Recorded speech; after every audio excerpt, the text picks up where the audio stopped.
آج کا جو ہمارا مسئلہ ہے یہ ہے جعلی ڈگری کے ذریعے تعلیم یا ملازمت حاصل کرنے کا کیا حکم ہے۔ دیکھیں بھائی،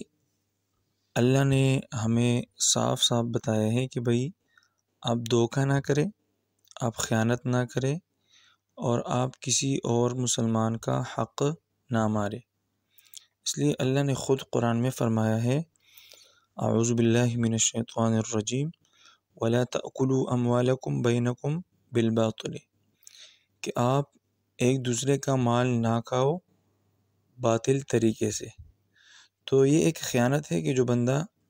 جعلی ڈگری لیتا ہے اور پھر وہ شو کر لیتا ہے اور اس پہ وہ تعلیم حاصل کر لیتا ہے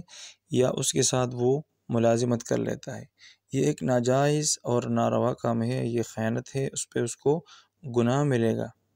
اور اللہ اس سے پوچھے گا، اور یہ ایک دوسرے مسلمان کا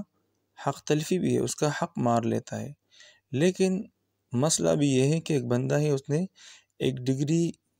ہے اس کے پاس جو جعلی ہے، اور اس نے اس کے ساتھ ملازمت حاصل کر لی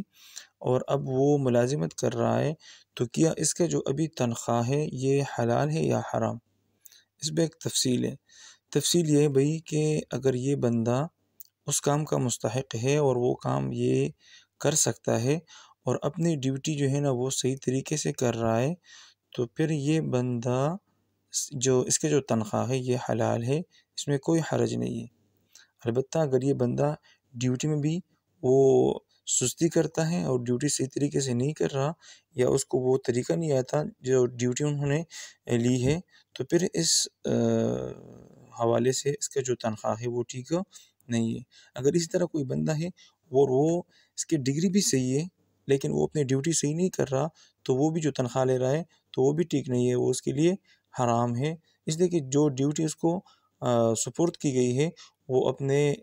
طریقے سے، وہ اچھے طریقے سے اس کو نبھا نہیں رہے، تو اس لیے وہ بندہ کیا ہے؟ گناہگار ہے۔